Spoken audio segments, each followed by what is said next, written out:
Perkenalkan, nama saya Alisa Zara Sadia dengan NIM 25019717742. Saya akan menjelaskan OOP dengan materi chapter 10 dengan subbab 10.2 Class Abstraction and Encapsulation, 10.4 Class Relationship, 10.8 Automatic Conversion between Primitive Types and Wrapper Class Types, 10.9 The Big Integer and Big Decimal Classes. Class Abstraction and Encapsulation. Kelas abstraction merupakan kelas yang mengandung satu metode abstrak atau lebih. Kelas abstrak tersebut digunakan hanya untuk membuat sebuah metode yang tanpa ada implementasinya secara langsung. Encapsulation bekerja dengan cara mengatur struktur kelas dan menyembunyikan alur kerja dari kelas yang telah dibuat. Oleh karena itu, kita harus melakukan yang pertama, mendeklarasi atribut sebagai privat, yang kedua, menyediakan metode public get dan set untuk mengakses dan memperbarui nilai variabel privat dengan getter-setter. Contohnya di sini aku memiliki abstrak kelas kantor dengan kelas direktur dan kelas pegawai. Di sini direktur dan pegawai memiliki gaji yang berbeda-beda.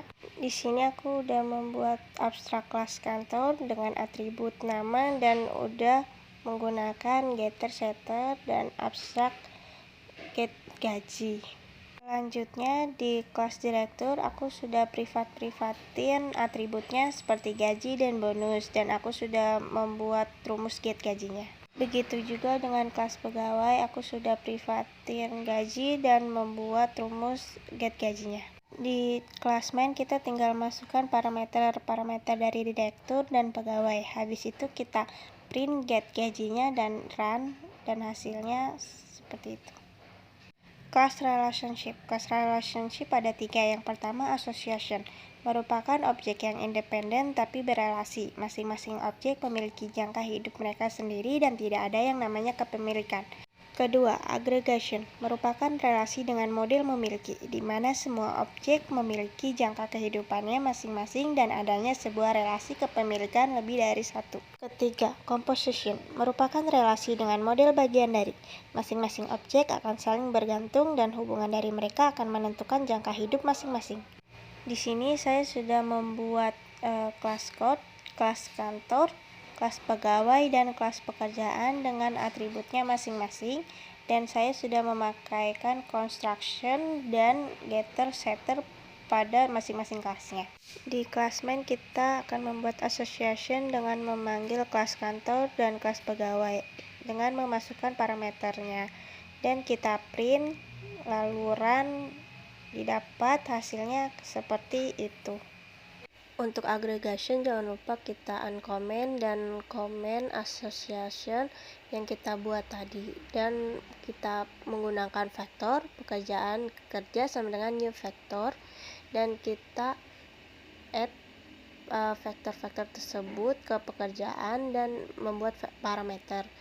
Lalu di kelas pegawainya jangan lupa uncomment vektor pekerjaan kerja dan membuat parameter vektor tersebut di construction yang kita sudah buat.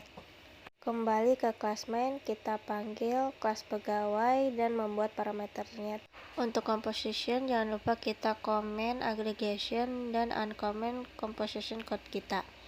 Di kelas pegawainya juga jangan lupa uncomment final code-nya dan masukkan parameter code tadi pada construction yang telah kita buat. Lalu kita kembali ke kelas main dan manggil kelas pegawai tersebut dan masukkan parameternya. Automatic Conversion between Primitive Types and Wrapper Class Types. Primitive Types adalah tipe data yang hanya mampu menyimpan satu nilai tiap satu variabelnya, dan defaultnya telah didefinisikan oleh Java. Data primitif terdiri dari byte, short, int, long, float, double, dan boolean. Wrapper class digunakan untuk mengkonversi tipe primitif ke objek dan sebaliknya, objek kembali ke tipe primitif. Wrapper terdiri dari karakter, byte, short, integer, long, float, double, dan boolean dengan kapital di depannya. Untuk kodenya, misalkan kita memiliki int a sama dengan 25, dan untuk mendeklarasikan sebuah wrapper itu ada 3 cara. Yang pertama langsung integer B sama dengan 10. Kedua, wrapper boxing dengan menggunakan value of. Cara ketiga, kita tinggal deklarasiin integer C sama dengan new integer parameternya. Habis itu kita langsung print dan run, hasilnya akan seperti itu. The Big Integer and Big Decimal Classes. Kelas ini dapat menangani angka hingga rentang yang sangat panjang, karena mereka menangani angka secara dinamis, tidak seperti tipe data primitif. Untuk code-nya, kita tinggal deklarasiin big integer A sama dengan new big integer, dan kita masukkan angka yang ingin kita mau. Lalu big integer B sama dengan new big integer dan masukkan angka yang kita mau. Lalu big integer count sama dengan A.add B. Lalu kita print count-nya. Habis itu untuk big decimal kita tinggal deklarasiin big decimalnya seperti yang kita lakukan dengan big integer. Jangan lupa kita import Java Math Big Decimal dan Java Math Big Integer. Sekian dari saya, terima kasih.